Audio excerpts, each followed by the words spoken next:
Ok, j'espère que ça va fonctionner et que l'appareil va pas bouger parce que j'ai placé ça encore de manière assez approximative.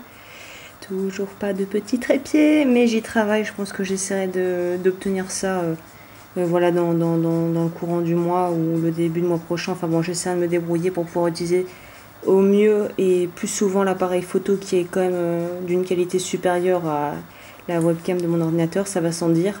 J'ai essayé aussi, en fait j'ai eu la flemme d'éteindre l'ordinateur, donc il y a la musique qui tourne, je vais voir si c'est quelque chose qui est, voilà, qui est plutôt agréable auditivement parlant, ou si c'est juste le truc super chiant qu'on a en fond sonore et dont on n'a qu'une envie, c'est que ça s'arrête. Donc on va voir si l'idée d'ajouter peut-être de la musique au fond ou de laisser ma musique tourner est une bonne ou une mauvaise idée. Et je trêve de blabla, je m'égare encore.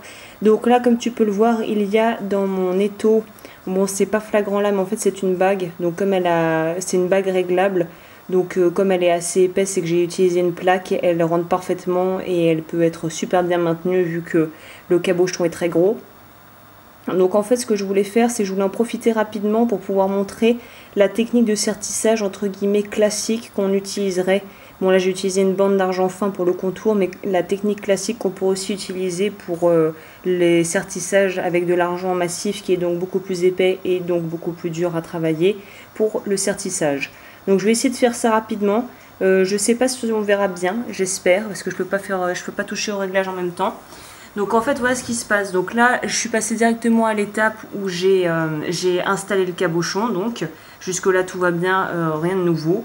J'ai aussi dévisser légèrement, voilà, pour que ça puisse un peu tourner quand même, mais bon, pas trop non plus, parce qu'en fait là d'ailleurs, ouais, vous voudrez peut-être pas mieux faire roter, enfin voilà, si ton étau est comme le mien et permet la rotation est possible quand tu travailles avec justement cette technique que je vais te montrer vite fait, qui est la technique de base en fait. La rotation est pas forcément, en tout cas vaut mieux bloquer quand même. Donc dans ce qu'on va faire, c'est que comme d'habitude, mais je le répète pour ceux qui arriveront en cours de route, pour le sertissage ça marche de la façon suivante. Généralement il faut faire, en fait, quand tu repousses d'un côté une extrémité, il faut que tu fasses l'autre. En fait il faut utiliser le principe, enfin c'est comme ça que je mémorise, moi c'est le principe cardinaux, c'est-à-dire nord, sud, est, ouest, et toujours essayer de travailler en parallèle après pour les finitions, c'est-à-dire tu vas pousser à gauche, tu vas pousser à droite, tu vas pousser sur cette diagonale là, tu vas pousser sur la diagonale d'en face. Donc là, vu que le cabochon est plus ou moins bien mis, parce qu'après quand c'est fait, évidemment quand c'est placé, on peut plus revenir en arrière. Donc là j'ai presque même, mais comme ça je te montre aussi, j'ai l'impression que mon cabochon est pas hyper bien placé, voilà. J'en profite aussi, donc ça en fait c'est une roule goupille, je crois que ça s'appelle, avec un embout pour pouvoir mettre en fait une petite soit pointe à graver. Moi j'ai mis une grosse aiguille, ça permet de faire les traits, donc ça peut remplacer entre guillemets le scribe. Je sais plus exactement le nom que ça, mais je mettrai les liens dans la description si ça t'intéresse. Ça permet donc de régler ces vissables avec deux embouts, un plus petit pour ici, un plus gros là. Et en fait, ça permet de pouvoir s'adapter à la dimension, au diamètre de ce que tu vas mettre dedans. Et c'est hyper pratique et hyper multifonction, quoi, entre guillemets. Donc là, moi, pour être sûr que là, il ne bougera pas, je vais mettre ça au préalable. Parce que là, je me suis débrouillée assez bofement avec le cabochon. C'est-à-dire que j'ai fait un sertissage qui était bien, mais qui peut-être est un petit peu trop large au niveau de la hauteur. Je veux dire, ouais, au niveau de la circonférence. Bref, je me perds, t'as pas besoin de savoir tout ça. Donc là, ça, ce que je fais là est facultatif, mais tu peux aussi le faire si, comme moi, tu te retrouves avec un cabochon un petit peu trop... avec un sertissage, pardon, un petit peu trop qui part dans tous les sens. Là, voilà, bon, là on est content. Donc ça c'était l'étape facultative, parce que moi je me suis retrouvée donc avec la problématique où le cabochon bougeait un peu à l'intérieur, parce que j'ai pas fait parfaitement, je préférais avoir un peu plus de lest, parce qu'en fait j'ai dû faire d'abord sertir les serpents, voilà, forgés à la main d'abord, avant de souder la plaque, pardon, la bande d'argent fin. Toujours commencer par ce qui va être avec la soudure la plus forte. Donc les petits serpents, je les ai soudés avec de la soudure forte.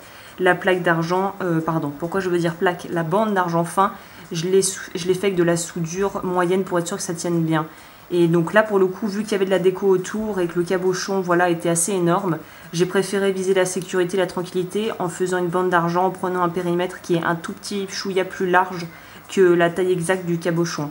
Ce qui fait qu'on se retrouve avec la problématique que j'ai eue là, entre guillemets, c'est-à-dire que quand tu le places, il peut arriver qu'il bouge un peu. Et dans ces cas-là, j'utilise tout simplement la méthode de base que j'avais expliquée dans une autre vidéo avec cette chose qui est un poussoir. Enfin, je sais pas comment ça s'appelle, mais j'essaierai de mettre tous les liens dans la description. Et là, voilà, de faire en sorte que ça tienne bien. Mais ça, c'est tout à fait facultatif parce que si tes dimensions sont nickel chrome, tu devrais pas avoir le souci que j'ai eu là. Moi, je trouve, en fait, c'est bien comme ça aussi, au fur et à mesure, ça permet de régler des problèmes qu'on n'aurait peut-être pas, que j'aurais pas l'occasion d'aborder. Alors voilà la technique, comment ça se passerait pour un vrai sertissage tradi avec une bande d'argent en argent massif. Alors ça, ces choses-là, je crois que ça s'appelle des tréteaux, encore une fois, moi, pardonne mon manque de vocabulaire, outillage. J'ai trouvé ça en fait dans un magasin de bricolage, c'était un lot, il y en avait 5, avec des tailles différentes en fait. Et ce truc est juste génial. Des tréteaux, des pointeaux, un truc dans le genre. Je crois que c'est un nom dans le genre. Ces trucs sont ultra pratiques. Si tu peux en choper, fonce. Ça pourra te servir pour tout et rien. Donc moi, je vais prendre celui qui a un diamètre de 6 mm. Là, pour le coup, plus la base est large, plus ça va être pratique pour pouvoir appuyer correctement et rabattre correctement le métal sur la paroi, en fait. Des parois sur le cabochon, plutôt. Si tu n'as pas ce truc-là, tu peux utiliser le poussoir. Donc, mais là, pour le coup, la forme carrée, je trouve ça pas terrible. C'est-à-dire que je trouve que tu as moins une bonne approche, une bonne accroche, surtout qu'avec quelque chose de beaucoup plus grand, beaucoup plus large et rond au niveau de la forme, circulaire, quoi. Donc là, pour la vidéo, pour te montrer bien, je vais utiliser ça. Mais si tu es vraiment en galère, tu peux utiliser ça. Le marteau jaune. Mon marteau en plastoc, en fait, pour ceux qui ont l'équivalent, c'est en pot de porc, généralement, ils sont un peu moins durs et surtout, ils marquent pas comparé au vrai gros, ou pas forcément gros. Celui que j'utilise le plus souvent, c'est celui-là, là, le marteau tout-terrain. Et il y a aussi, moi j'en ai pas, mais ça serait un bon investissement. Je pense que le prochain que j'achèterai, c'est ça. C'est des marteaux spéciaux qui sont en fait faits pour poinçonner. En fait, il y a une base hyper large. Et ils sont assez légers, c'est-à-dire qu'on peut donner des bons à-coups avec une bonne force sans avoir justement à y aller trop bourrin. Et c'est très très pratique, ça fait des merveilles pour le poinçonnage. Donc si j'ai l'occasion de mettre la main dessus, j'en parlerai de ce marteau-là. Mais donc là, en faute de mieux, on va utiliser donc le marteau qui sera théoriquement en pot, mais moi que j'ai en plastoc, qui est assez léger. Là, on s'en fout que ça marque ou pas parce que ça va marquer le bout du tréteau. Mais du pointeau, bon, je sais pas comment on dit. Mais surtout, c'est qu'on veut pas justement qu'il soit trop fort et qu'il soit trop puissant en fait. C'est pour ça que là, mon marteau que je viens de te montrer, celui que j'utilise pour tout en métal, sera beaucoup trop fort. C'est-à-dire, après, c'est à toi de voir, c'est en fonction des goûts, cela dit. Si tu trouves que tu préfères t'as une meilleure prise avec un vrai marteau qui est plus lourd, et ben il faudra juste en fait gérer le dosage de force que tu vas mettre dans ton mouvement en fait. Donc là, on se retrouve avec un problème, c'est que tu ne vois que mes doigts, mais il faudrait que tu vois le truc complet. Donc Agnès va essayer de dézoomer. Attention. Ah, je peux pas dézoomer plus. On va désolé mon ami, mais tu auras juste, voilà, le mouvement, mais je peux pas te filmer tout. Donc là, je vais essayer de te montrer quand même, parce qu'en plus ma main cache le truc. Mais ce qui se passe, c'est que là, on le voit pas, mais donc j'appuie avec mon petit marteau par à-coup. Je pose la pointe du tréteau là à partir de la base de la bande d'argent pour pouvoir, là où je veux que ça se ratatine, ça soit mis.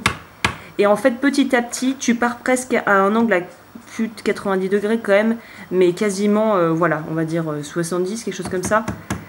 Les cours de maths, c'est loin. Et en fait, petit à petit, par à coup, tu vas rabattre le métal dessus.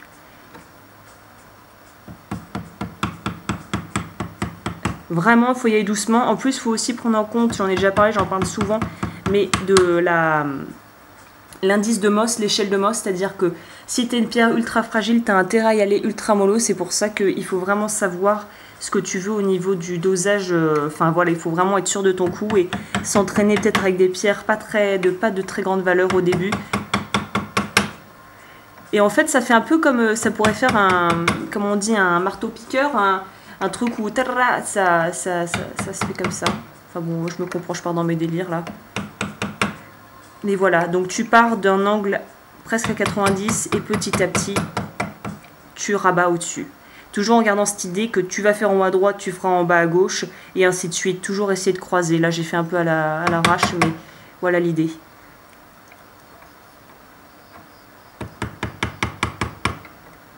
Et ça, je dois avouer que cette technique, en réalité, même pour les bandes d'argent fin qui sont hyper malléables, en fait, c'est un gain de temps fou, parce que tu vas pouvoir faire quelque chose de beaucoup plus rapide et de beaucoup plus précis directement, plutôt que d'utiliser le poussoir et de devoir tout faire manuellement. En fait, c'est juste plus rapide, mais au niveau qualité, moi je crois que ça se vaut. Enfin, en tout cas, pour avoir testé les deux méthodes, ça se vaut. Donc je vais pas te faire tout le truc, mais c'était juste pour te montrer la technique entre guillemets.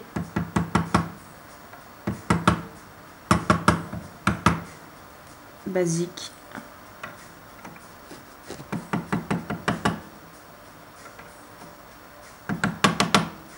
Donc voilà, je pense que je vais m'arrêter là, mais je vais essayer de faire un zoom pour que tu vois peut-être un peu mieux ce que ça donne.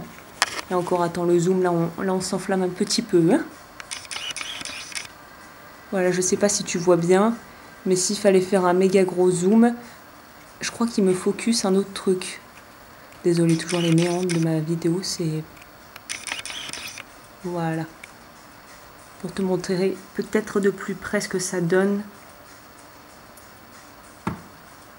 Hop. Parce qu'en plus, vu que je peux pas tourner le truc, c'est un petit peu compliqué. Mais voilà. Ça se rabat, c'est hyper malléable. Hyper facile. Donc je recommanderais peut-être pas au début, mais après tu peux commencer à t'entraîner et puis ça va venir tout seul. Et si cette technique tu la préfères à comparer à la technique traditionnelle à la main, bah voilà, maintenant tu as aussi l'autre méthode qui est bien, également bien. Donc là moi je vais finir tranquillement et bah, je te laisse et je te retrouverai sûrement pour une autre vidéo qui sera, comme je l'avais mentionné la dernière fois, sur les tailles de bagues, comment tailler les bagues. Donc écoute, bah, je te dis à la prochaine et voilà, bah, prends soin de toi. Ciao!